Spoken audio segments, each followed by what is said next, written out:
She'll probably be familiar with it. The only difference is in humans we don't do it under the skin, but everything else about this she'll know. Okay. Okay, so we just want to make sure that this. Are you recording? Yeah. Okay, cool. We just want to make sure that this chamber is clear here, so that way you can see the fluid flow. Okay. And how I did that is just squeeze it back into the bag. See if we can see that we have that. So what we're gonna do is take Miss Peggy. And we're going to want to do it somewhere around the shoulders at the back just because there's not a lot of nerve endings here, so it's going to be the easiest. Okay. Also, that's where they have a lot of extra skin, so that way they can soak it up. So what I'm going to do is make a tent. And like, it sounds bad, but I like to pull their hair up so I can see the skin better. Okay. So we're going to make a tent, and we're just going to stab right in. Okay. Boldly. And it'll stay? Yep. Sometimes it helps to have the second person just to kind of hold it along the body, because sometimes it can come out because you're pushing fluids in, so sometimes it'll come out. So what I did is there's two clamps here. Pretty self-explanatory. There's a green one. We want to make sure that that's open. Okay. There is a white one here. This is closed. Oh, of course it came out because I wasn't holding it. Sorry, Miss Peggy.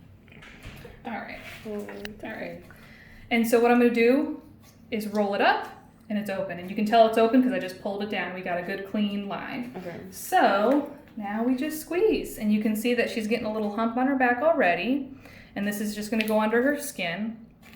It helps to have a second person. Mm-hmm. This can be set up. There's a hole here. You can set it up on like a clothes hanger or something like that. Okay. Hang it somewhere around your house. That's good. And a lot of times it's easier if she's like where she's comfortable, like if she has like a bed or something like that. Oh yeah, Okay. She'll like that a lot better. So we're just going to keep squeezing until we get to our point. And so this fluid hump is going to kind of be on her back. It might droop into her armpit or something like that. That's totally normal. Her body's just going to absorb it. Okay. It's okay, Peggy. You're all right. I know, you're being a good kid. And if it comes out at any time, you just put it Yep, if it comes out at any time, you just put it back in. And something you can do if it does come out is just pinch off the line like this. So no more. Yeah, so that way you're not spraying water everywhere. Okay. All right. But if you do, it happens to all of us. Okay. I know. It's okay, Peggy. It's good for you. You look like my moose. Okay. So, It's let's okay. see. Get a little bit more. Good girl. It's okay. One here.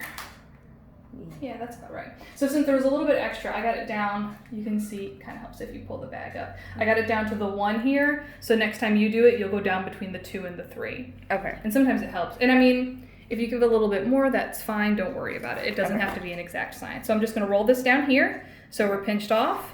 And then with Peggy, I'm just going to pull this out while pinching her skin a little bit. Okay. That way she doesn't leak out. Okay. So I'll just pinch this for a second. And she should be good to go. Okay. So after you're done, you're going to want to cap the needle and get rid of that one. You'll use a new needle every time. So there's plenty of extra in here. Okay. And a lot of times when we're done, we like to put a fresh needle on, so we're good to go the next time we have to do it. That's easy enough? Yes, ma'am. Thank you so much. Like I said, I'm sure you're